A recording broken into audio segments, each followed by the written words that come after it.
కూటమి అయిపోయిందండి. కూటమి అయిపోయింది. ఆ రోజు ఆమె వచ్చి, పాస్టర్ గారు మా ఇంటికి వచ్చి కొంచెం ప్రార్థన చేస్తారా అడిగింది. నైటు 11 గంటలప్పుడు. సరే పదమ్మా. 11 గంటలప్పుడు నైటు ఆ ఇంటికి వెళ్ళి పాస్టర్ గారు ప్రార్థన చేద్దామని, అమ్మ బైబిల్ తీసుకురా అన్నాడు పాస్టర్ గారు. వాక్యం చదివి ప్రార్థన చేద్దామని. బైబిల్ తెమ్మంటే బైబిల్ లేదు. చూస్తూ ఉంది, గూట్లో చూస్తూ ఉంది, ఆ గూట్లో ఈ గూట్లో, ఎక్కడ చూసా బైబిల్ కనిపించట్లా. అలా మనమని పిలిచింది, అరే బైబిల్ ఎత్తుకురా అంటే బైబిల్ కనిపించట్లా. వాడు ఎతికే చివరికి ఒక అట్టపెట్టెలో పాత బట్టలు వేసుకునే దుప్పట్లు, పాత దుప్పట్లు వేసే ఆ పెట్టెలో, అట్టపెట్టెలో ఏంటండి అడుగున పడిపోయింది బైబిల్. అడుగున పడిపోయింది. ఆ పాత బట్టల కింద అడుగున పడిపోయింది. బూజు పట్టిపోయింది బైబిల్, దుమ్ము పట్టిపోయింది బైబిల్. విన్నారండి?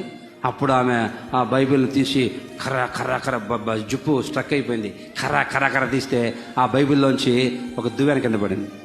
అయ్యో పాస్టర్ గారు, ఈ దువ్వెన కనిపించక 6 నెలలు అయింది అయ్యా, 6 నెలలు చదువుతున్నాను కనిపించట్లేదు. ఈ అక్క బైబిల్ దగ్గర ఎన్ని నెలలు అయింది చెప్పండి అమ్మా. ఆ కుటుంబంలో సమస్యలు, బంధకాలు, కన్నీళ్ళు ఉండక, రోగాలు ఉండక ఆశీర్వాదం ఉంటుందా? అన్ని వాక్యాలే ఉన్నాయి, ఇంటి నిండా వాక్యాలే ఉన్నాయి. యెహోవాయే ఇంటికి అధిపతి అని వాక్యం, బీరువాకి ఏమండి, నీళ్ళకొండకు వాక్యం ఉంది. దప్పికొని వర్లారా నా ఎదుగు రండి, మీకు దాహం తీరుస్తానని దానికి ఒక వాక్యం వేసింది. అన్ని వాక్యాలే ఉన్నాయి. చివరికి పాస్టర్ చెప్పాడు, ఏంటమ్మా నీ సమస్య చెప్పంటే, ఏం చెప్పమంటావు బాబు, ఎంట్రుకలు ఎన్ని ఉన్నాయో అన్ని సమస్యలు నా ఇంట్లో ఉన్నాయి. బైబిల్ పెట్టు బైబిల్ కింద, బైబిల్ పూర్తి చేయి, కింద సమస్యలు అధికమవుతాయి.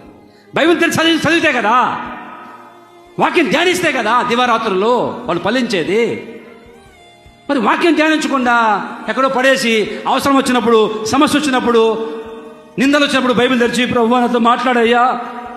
కొంతమంది ఉన్నారు అన్ని వారాలు రారు మందిరానికే, వారం మందిరానికి రారు.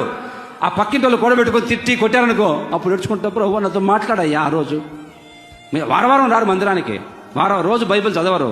ఆ సమస్యలు ఎక్కువైనప్పుడు అప్పుడు బైబిల్ తెరుస్తారు. కళ్ళు మూసుకొని పుల్లబెట్టి ప్రభువా నాతో మాట్లాడు అని చూస్తే తెలిస్తే ఈ రోజు నువ్వు అకస్మాత్తుగా సస్తావని చెప్పి ఉంటుంది వాక్యం. పోతావు. కళ్ళు మూసి పుల్లబెట్టి తీయకూడదు. చిలక దగ్గరికి వెళ్తే ఆ చిలక తీసుకొస్తుంది ఒక చీటీ, అట్ట కాదు చదవాల్సింది బైబిల్.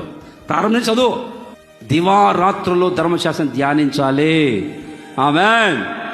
హల్లెలూయా.